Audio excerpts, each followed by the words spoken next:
तो इस 1 साल पुराने फोन पर मैं वीडियो क्यों बना रहा हूँ? As we all know, smartphone market का हाल अभी कितना बुरा है और मुझे पर्सनली टेक में फोन्स वगैरह का बहुत शौक है। और अभी जितने भी लेटेस्ट फोन्स लॉन्च हो रहे हैं उनकी स्पेसिफिकेशंस और प्राइसिंग देखकर मुझे अंदर से इतना बुरा फील हो रहा है ना। खैर, अगर कोई सोच रहा है कि अभी रुक जाऊं, कुछ दिन बाद नया फ़ोन ले लूँगा, तो ना चाहते हुए भी मुझे ये बोलना पड़ेगा, फैक्ट है कि स्मार्टफोन्स के प्राइसेस पहले जैसे नहीं होंगे। इवन सिचुएशन इससे भी ज़्यादा बुरी होने वाली है, क्योंकि हिस्ट्री में देखा गया है कि जिस चीज़ में प्राइस हाइक हुआ है उन चीज़ों की प्राइसिंग कभी भी नॉर्मल नहीं हुई है, वो बढ़ती ही चली गई है। खैर, अगर अभी की डेट में किसी को कोई फ़ोन लेना है तो नए ऑप्शंस के अलावा अगर पुराने फ़ोन्स सही प्राइसिंग पे मिल जाएं तो वो सेंस बना सकता है। जैसे अगर किसी को अंडर 30,000 एक फ़ोन लेना है तो मोटो का एज 60 प्रो मेरे हिसाब से सेंस बना सकता है, क्योंकि अगर आप इसके एंटायर स्पेसिफिकेशंस को छोड़ दो, सिर्फ 2 कोर चीज़ों को देखो, परफॉर्मेंस और कैमरा, तो अभी जितने भी लेटेस्ट लॉन्चेस हो रहे हैं उनसे बहुत बेटर है। जैसे परफॉर्मेंस को ही देख लो, इसमें LPDDR5X रैम और फास्ट वाला UFS 4.0 स्टोरेज है। And the main thing is इसमें मीडियाटेक का डायमेंसिटी 8350 प्रोसेसर आता है, जो कि मेरे हिसाब से एक मोर देन केपेबल प्रोसेसर है। और इस पर्टिकुलर प्राइस सेगमेंट में ये अपने आप में एक पावरफुल प्रोसेसर ही बोला जाएगा, क्योंकि अगर तुम इसे किसी नए फोन से कंपेयर करो जो सिमिलर प्राइस सेगमेंट में है,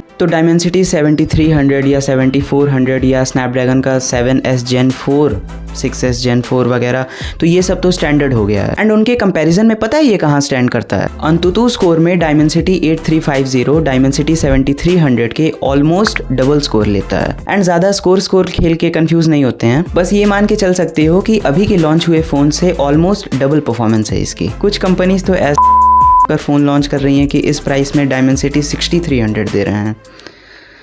तो आई होप आप मेरा पर्सपेक्टिव समझ गए होंगे इसके परफॉर्मेंस के लिए। एंड इसके नेक्स्ट बेस्ट पार्ट पे आए तो वो रहेगा इसका कैमरा। इसके बैक साइड में प्रॉपर ट्रिपल कैमरा सेटअप है जो आई फील बहुत फंक्शनल है, क्योंकि इसका 50 मेगापिक्सल का मेन सेंसर जो सोनी LYT 700C वाला सेंसर है वो अच्छा तो है ही as compare to latest phones of same price range. उसके अलावा 50 मेगापिक्सल का 3x टेलीफोटो कैमरा है जो बहुत अच्छी चीज है। इनकेस अगर आपको नहीं पता टेलीफोटो सेंसर का क्या काम होता है तो सिंपली ये जान लो, जो आप कभी कैमरे में जूम करके फोटोज लेते हो तो क्वालिटी डाउन हो जाती है, बट जब आप किसी टेलीफोटो सेंसर से फोटोज लेते हो ऑब्वियसली जूम करके डिपेंडिंग 2x 3x या फिर 3.5x, तो वो जूम ना ऑप्टिकल जूम होता है, जिसकी वजह से आपको क्वालिटी बहुत अच्छी मिलती है, वो क्रॉप नहीं होता है। एंड ये कमाल के पोर्ट्रेट फोटोज लेने में भी बहुत हेल्प करता है। एंड फॉर रेफरेंस ये अभी के स्मार्टफोन्स के लिए एक एक्सपेंसिव फीचर बन चुका है। एंड इसी के साथ 8 मेगापिक्सल का अल्ट्रा वाइड सेंसर नहीं है, प्रॉपर 50 मेगापिक्सल का अल्ट्रा वाइड एंगल सेंसर है जो मैक्रो शॉट्स भी लेगा और 50 मेगापिक्सल की ही सेल्फी भी है। एंड वन मोर थिंग, इसके फ्रंट कैमरे से और बैक कैमरे से और सारे लेंसेज से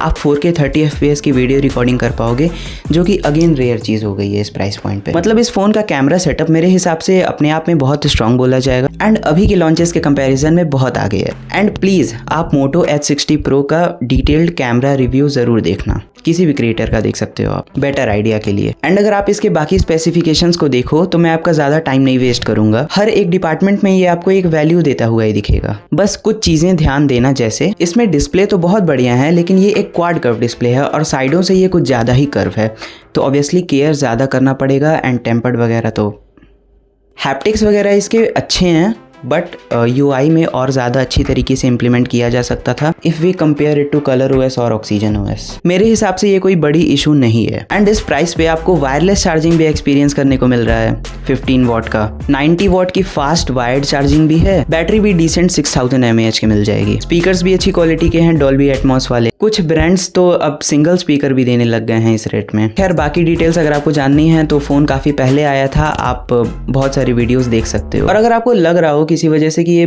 बिना वजह तारीफ तो नहीं कर रहा, तो आप सेम ब्रांड में सिमिलर प्राइस पॉइंट का आप खुद भी फ़ोन निकाल के कंपेयर करके देख सकते हो। वैसे अगर आपने यहाँ तक वीडियो देख ली है तो थैंक यू सो मच। अगर आप किसी वजह से मोटरोला नहीं पसंद करते तो आप कमेंट सेक्शन में मुझसे दूसरे ऑप्शंस भी पूछ सकते हो, ऐसे ऑप्शंस जो थोड़े पुराने हैं लेकिन अभी भी अपने प्राइस पॉइंट में एक सही वैल्यू ऑफर कर रहे हैं किसी भी प्राइस सेगमेंट का। आई विल रिप्लाई और मैं एक वीडियो देने की भी ट्राई करूंगा। एंड पता है मुझे नए फोन्स को देखकर अंदर से इतना बुरा फील हो रहा है ना, पता है मेरा अंदर से कोई ओपिनियन ही नहीं बन पा रहा है। पता नहीं ऐसा कब तक चलेगा। मैं अभी के लिए तो ऐसे ही पुराने ओल्ड ऑप्शंस निकाल कर आपको रिकमेंड करता रहूँगा जो अपनी प्राइस पॉइंट पे सही वैल्यू ऑफर कर रहे हैं। Again thank you so much यहाँ तक देखने के लिए। प्लीज़ आप लाइक करना, शेयर करना, सब्सक्राइब करना और कमेंट भी करना please. Thank you so much guys, bye.